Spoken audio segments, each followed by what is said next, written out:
Hi மக்களே, welcome to the தோட reports. இன்னைக்கு நம்ம இட்லி கடை படத்தோட ரிவ்யூவை தான் பார்க்க போகிறோம். டான் பிக்சர்ஸ் அதுக்கப்புறம் ஒண்டர் பார் ஃபிலிம்ஸ் ப்ரொடக்ஷனில் தனுஷ் எழுதி இயக்கியிருக்கிற படம் தான் இட்லி கடை. இந்த படத்தில் தனுஷ், நித்யா மேனன், அருண் விஜய், ஷாலினி பாண்டே, சத்யராஜ், பார்த்திபன், சமுத்திரகனி, ராஜ்கிரன்னு பலர் நடிச்சிருக்காங்க.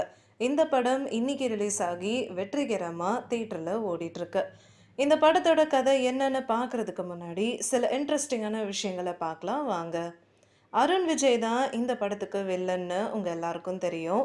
இந்த படத்தோட கதையை தனுஷ் ரொம்ப சுருக்கமாக வெறும் 45 நிமிஷத்தில் சொல்லி அருண் விஜயை இந்த படத்தில் ஒத்துக்க வச்சிருக்காருன்னு அருண் விஜயே ஒரு இன்டர்வியூவில் சொல்லியிருக்காரு.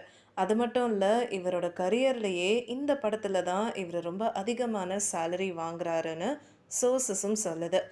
உதயநிதி ஸ்டாலின் 2008 ரெட் ஜாயின் மூவிஸ்ன்ற ப்ரொடக்ஷன் கம்பெனியை ஆரம்பித்தார். இப்போ இந்த கம்பெனியோட ஹெட்டாக பொறுப்பெடுத்திருக்காரு உதயநிதியோட மகன் இன்பன்.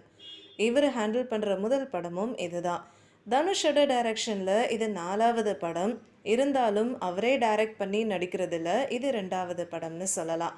ராயனில் ரொம்ப ஆக்ரோஷமான கேரக்டராக இருந்தாலும் இந்த படத்தில் காமெடி, எமோஷ்னல்னு ஒரு டிஃப்ரெண்ட்டான வில்லேஜ் லுக்கில் என்ட்ரி கொடுக்குறாரு தனுஷ். அதனாலேயே இந்த படத்தோட எக்ஸ்பெக்டேஷன் மக்களுக்கு அதிகமாக இருக்குன்னே சொல்லலாம்.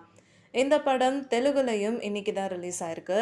இந்த படத்துக்கு ஜிவி பிரகாஷ் தான் மியூசிக் டைரக்டர். இவரும் தனுஷும் சேர்ந்து ஒர்க் பண்ணுற 7வது படம் இது. இந்த படத்தோட பட்ஜெட் மட்டுமே 104 கோடின்னு சொல்கிறாங்க. இந்த படத்தில் கயல்விழியா நித்யா மேனன் நடிச்சிருக்காங்க. ஒரு வில்லேஜ் கேர்ளாக இவங்க ஏற்கனவே மெர்சல், தலைவன் தலைவியில் பார்த்துருப்போம். ஆனால் இந்த படத்தில் இவங்களோட ரோல் ரொம்ப வித்தியாசமானதாக இருக்குன்னு, அவங்களோட கம்ஃபர்ட் ஜோனை தாண்டி பண்ணுற ஒரு கேரக்டர்னு அவங்களே ஒரு இன்டர்வியூவில் சொல்லியிருக்காங்க. இவங்க திருச்சிற்றம்பலம் படத்துக்காக நேஷ்னல் அவார்டும் வாங்கியிருக்காங்க.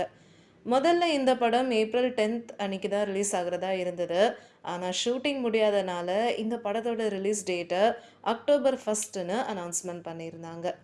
இந்த படத்துக்கான ப்ரொமோஷன் செப்டம்பர் மாதத்துலேருந்தே ரொம்ப விறுவிறுப்பாக போயிட்டு இருந்தது.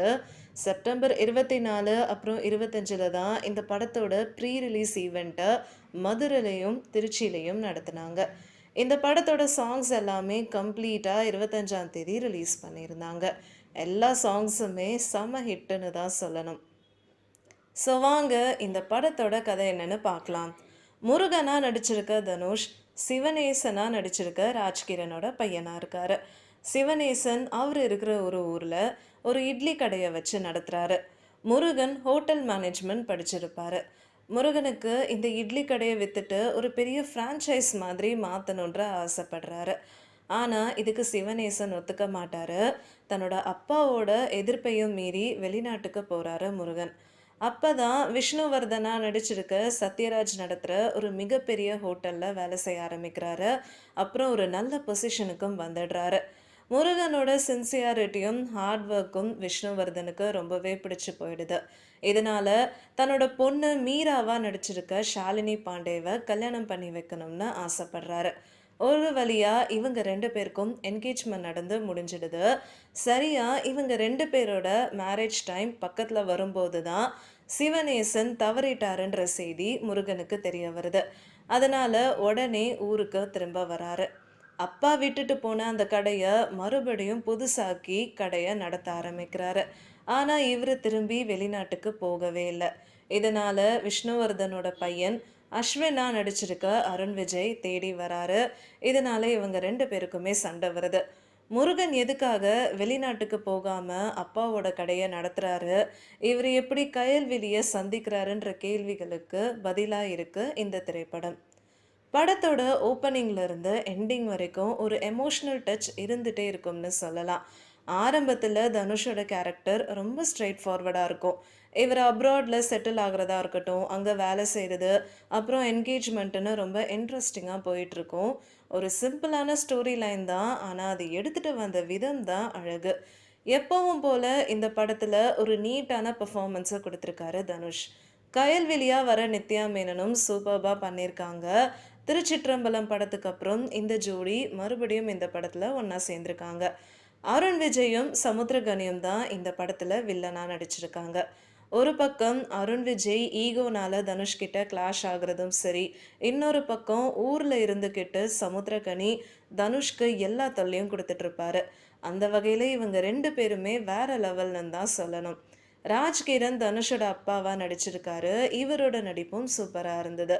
சத்யராஜ், ஷாலினி பாண்டே, பார்த்திபனோட ரோலும் சிறப்பா இருந்தது. அங்கங்க படம் கொஞ்சம் ஸ்லோவானாலும் கதையை ரொம்ப அழகா நேச்சுரலா எடுத்துட்டு போயிருக்காங்கன்னு தான் சொல்லணும். நான் ஏற்கனவே சொன்ன மாதிரி ஜிவி பிரகாஷோட சாங்ஸாக இருக்கட்டும், பிஜிஎம்மாக இருக்கட்டும், ரெண்டுமே இந்த படத்துக்கு பக்கபலம்.